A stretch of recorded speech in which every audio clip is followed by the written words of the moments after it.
நண்பர்களே, இப்போ நான் ஓட்டு போட கிளம்பிட்டேன்.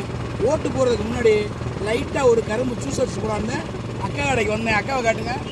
டுப்பு டுப்பு டுப்பு டுப்பு டுப்புன்னு சவுண்டு தான் கேட்குது. எங்கிட்டு காட்டுப்பா கேமராவை. டுப்பு டுப்பு டுப்புன்னு சவுண்டு தான் கேட்குது. வேலை ஒன்றும் தெரியும், செய்யறதா தெரியல. எப்படின்னு பார்க்குற டேஸ்ட்டை சிரிப்பை பாரியா. அக்கா கடை ஜூஸு, அக்கா கடை ஜூஸ் தாயா. ஆஹா, ரொம்ப டேஸ்ட் நம்புறல. தேன் அமிர்தமாக இருக்குது. அப்படியே ஊஞ்சி வந்தீங்கன்னா ஆனால் நத்தர ரோட்டில் தான் கடை. ஒரு ஜூஸை சாப்பிட்டு போங்க நண்பர்களை. அருமையான ஜூஸ் கரும்பு சர்பத்து வேறு இருக்குது.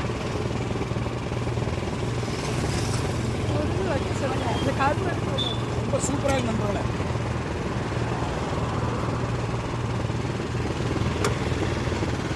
மாமா ஆஃப் பண்ணிட்டீங்க. அவ்வளோதான். நம்ம வந்து நேரம் வியாபாரம் கம்மியும். அடாடா ஆஃப்